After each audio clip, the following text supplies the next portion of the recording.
In business news. Όλες τις αλλαγές στον τομέα των ακινήτων που δημιουργήθηκαν στο Λονδίνο μετά το θετικό αποτέλεσμα στο δημοψήφισμα για Brexit, παρουσίασε η Consulco σε ημερίδα με τίτλο «Νέα δεδομένα στην αγορά ακινήτων στο Λονδίνο μετά τον Brexit». Ως μοναδική και ασφαλή επένδυση χαρακτηρίστηκαν τα ακίνητα στο Λονδίνο, τα οποία μάλιστα μπορούν να ενισχύσουν το χαρτοφυλάκιο των επενδυτών, παρέχοντάς τους σταθερό εισόδημα και υψηλές αποδόσεις με μεσοπρόθεσμη στρατηγική εξόδου και προστασία του κεφαλαίου. We're really excited about central London retail property. Since Brexit, the pound has fallen against both the dollar and the euro, and in fact against all major currencies. And that's led to London being a much cheaper place for tourists to come. Consequently, tourist numbers are up, and that's driving demand for both retail and restaurant properties. Furthermore, restaurants in London tend to be let on very long leases, so we have this double benefit, a double whammy, of good income growth, good capital growth, and very strong covenants. Σημείο αναφοράς αποτελεί και ο νέος φόρος κληρονομιάς ακίνητης ιδιοκτησίας του Ηνωμένου Βασιλείου. Όπως τονίστηκε στην εκδήλωση, από τον Απρίλιο του 2017, όσα οικιστικά ακίνητα στο Ηνωμένο Βασίλειο αποκτήθηκαν από Κύπρους επενδυτές έμμεσα μέσω υπεράχτιων εταιριών θα εμπίπτουν στο φόρο με επακόλουθη επιβάρηση σε ποσοστό 40%. The inheritance tax changes that we've got coming up from April 2017 affect solely UK residential property. Its commercial property remains unaffected.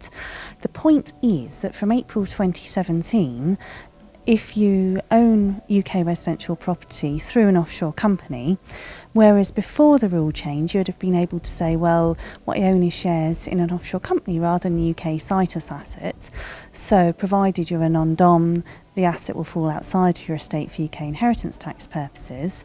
From April 17, the UK will say, well, actually we're going to look through to the fact that you own, albeit through a company, UK residential property, and as such the value of those shares in the company, to the extent that they relate to UK residential property, will become chargeable to UK inheritance tax. So that means that if the owner of the offshore company owning UK residential property dies, then there'll be a charge to inheritance tax of up to 40%. Or likewise, if there's a trust that owns UK residential property through a company, then again the trust inheritance tax charge regime will apply. So it's wise to look at considering restructuring before April 2017 to see how you can mitigate the impact of those changes. Όπως αποκαλύπτει ο director του ομίλου Consulco, τα μελλοντικά σχέδια του ομίλου περιλαμβάνουν και την επέκταση σε νέες αγορές. Τα σχέδια της Consulco είναι να διατηρήσουμε την ποιότητα των υφιστάμενων επαγγελματικών μας υπηρεσιών, να αναπτύξουμε τις επενδυτικές μας υπηρεσίες προς τους πελάτες μας και να επεκταθούμε σε νέες αγορές όπως η Μέση Ανατολή και η Ασία.